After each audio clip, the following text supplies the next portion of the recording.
laporan. Yakni fungsinya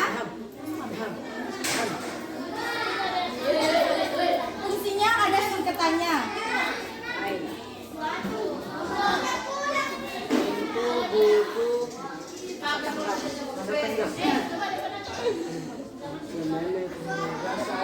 Info buku masa tanggung. Di kalimat ini bukan hanya ini saja fungsinya, tapi di dalam kalimat ini ada penjelas-penjelasnya, yakni info. Info adalah informasi. Pasti di dalam teks itu ada sebuah informasi yang akan disampaikan. Yang kedua, yakni bukti. Teks laporan percobaan ini fungsinya sebagai bukti, sebagai buktinya. Yang ketiga ada yakni dokumentasi.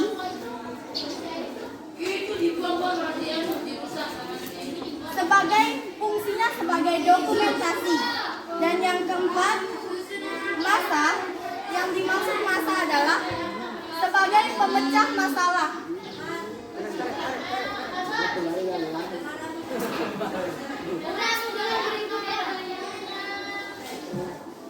Memecah masalah.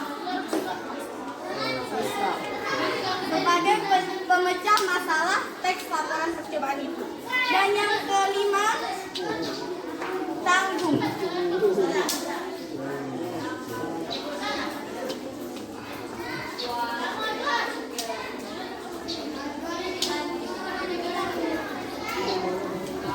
Fungsinya yang kelima adalah sebagai pertanggungjawaban. Jadi teks itu harus bisa dipertanggungjawabkan, jangan hanya ingin membuat teks saja, tidak ingin dipertanggungjawabkan. Yang ketiga di sini ada ciri-ciri teks laporan percobaan. Ciri-ciri teks laporan percobaan ada 3. Yang pertama adalah objektif.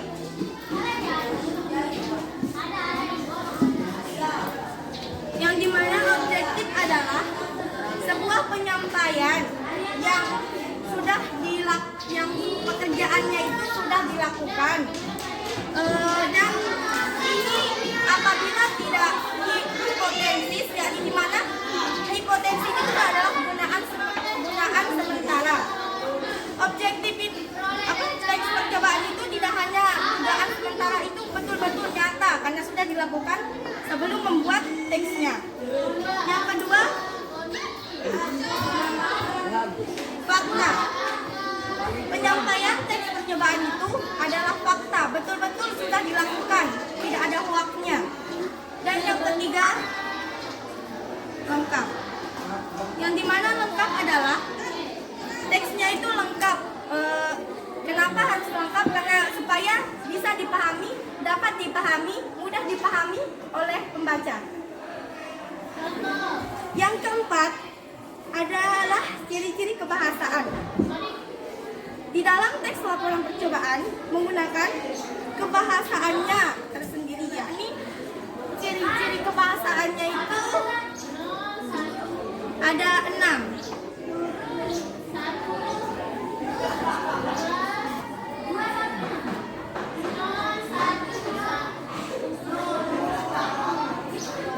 Yang pertama itu menggunakan kata,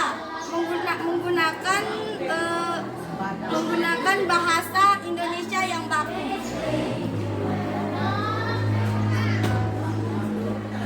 Yang dimaksud bahasa baku itu seperti yang kita gunakan pada saat ini, beda lagi dengan bahasa yang kita gunakan di lain waktu. Sama teman kita itu kita tidak menggunakan bahasa baku. Jadi kalau membuat teks laporan percobaan harus teliti bahasa apa yang digunakan, jangan sampai kita menggunakan bahasa yang tidak baku. Yang kedua, yakni menggunakan kalimat simple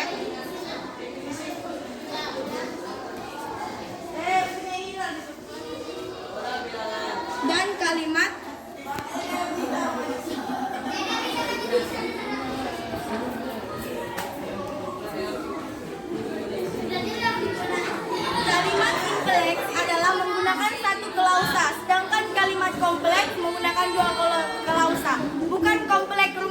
tapi kompleks itu yang menggunakan dua klasa.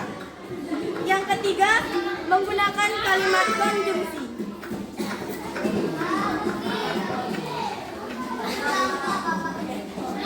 Kalimat konjungsi adalah kalimat penghubung. Banyak sekali kalimat penghubung yang dapat kita ketahui seperti dalam dan lain sebagainya. Yang keempat, menggunakan istilah teknis.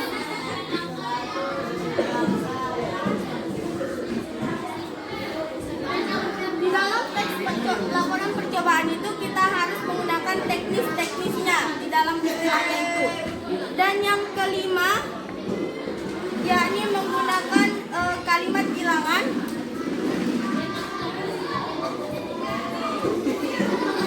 Kalimat bilangan itu yang kayak seperti ini, ada pembagian-pembagiannya yang menggunakan bilangan atau yang bisa disebut dengan normalia.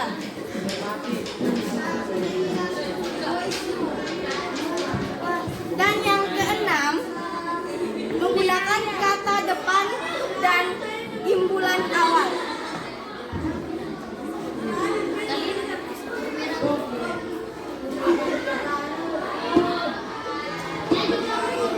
Jadi yang keenam ini yang dimaksud dengan kata depan dan imbulan awal, supaya cepat memahami, coba kita contohkan kehidupan. Di dalam kata kehidupan ini, ke-nya ini dinamakan kata depan dan an-nya ini dimaksud dengan imbulan awal. Jadilah dari awal dari kata ini adalah hidup. Tapi kalau kita ubah menjadi kata depan dan imbulan awal menjadi kehidupan.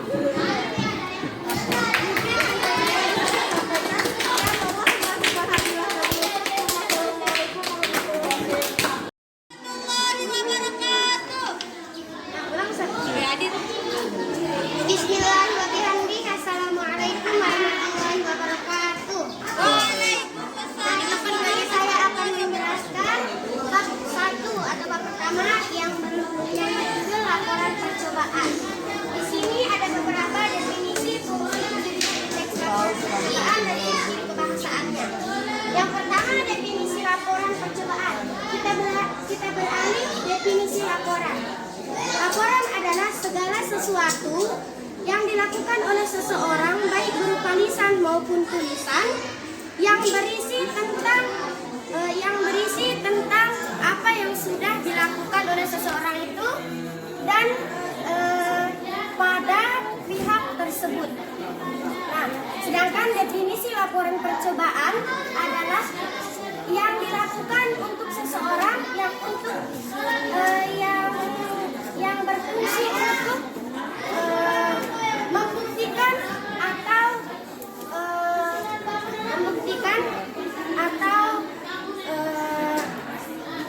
mencoba untuk laporan tersebut. Nah, yang kedua, fungsi teks laporan percobaan yaitu kita mempunyai singkatan yaitu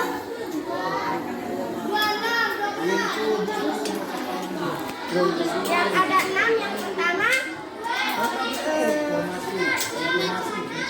Yang pertama yang mempunyai singkatan info buku masa tangguh. Tulis.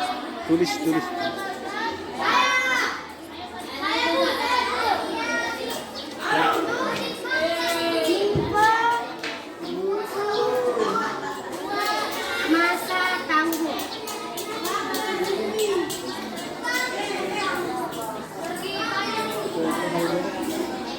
Nah, dari ini ada beberapa. Yang pertama yaitu informasi.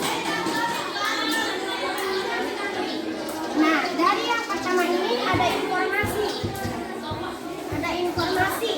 Informasi itu yang kita berikan kepada seseorang, yaitu berupa laporan. Nah, yang kedua, bukti.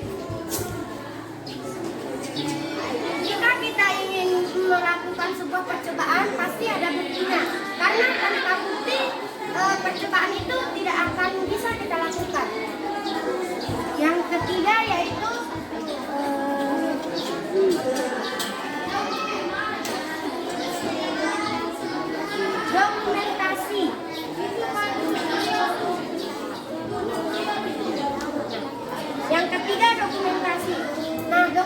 konjungsi ini jika kita tidak adakan di dalam teks percobaan itu tidak akan mungkin karena tanpa dokumentasi kita tidak bisa mengetahui apa yang sudah dilakukan oleh seseorang atau pihak tersebut.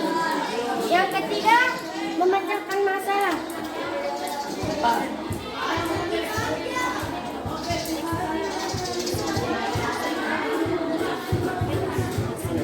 Nah, yang keempat ini memecahkan masalah. Misalnya di dalam suatu laporan teks percobaan, di dalam teks laporan percobaan itu ada masalah, maka masalah itu yang kita pecahkan sehingga itu bisa kita jadikan laporan percobaan. Nah, yang terakhir itu sebagai pertanggungjawaban.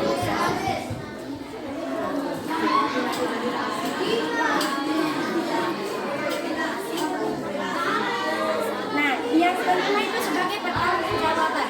Nah, kalau kita melakukan sesuatu itu pasti ada yang namanya tanggung jawab. Nah, dari laporan percobaan ini, jika kita ingin melapor sesuatu tetapi itu tidak bisa diterima oleh seseorang, maka itu harus kita pertanggungjawabkan. Kita ulangi lagi apa yang sudah kita coba. Nah, setelah itu ciri-ciri teks laporan percobaan yaitu ada 3. Yang pertama objektif yaitu benar-benar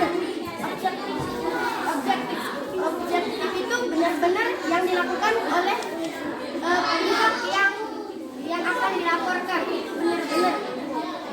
Yang kedua yaitu ada fakta yaitu yang sudah sungguh-sungguh dilakukan, yang benar, tidak bohong.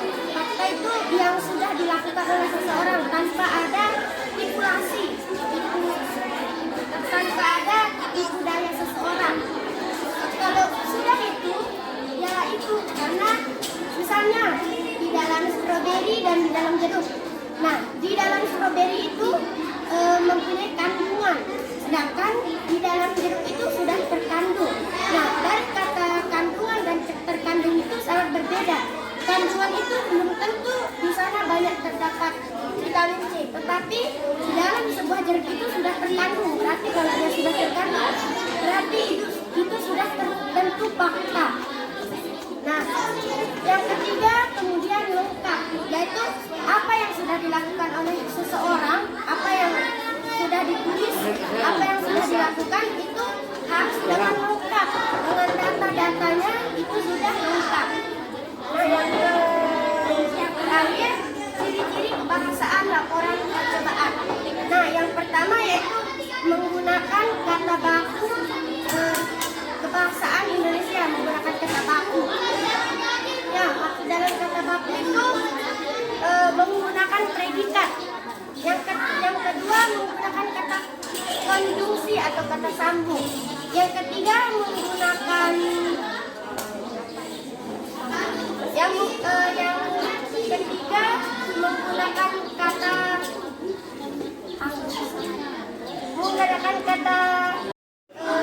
kayak yang satu ini menggunakan angka bilangan. Nah, selanjutnya yaitu menggunakan konjungsi. Menggunakan konjungsi. Menggunakan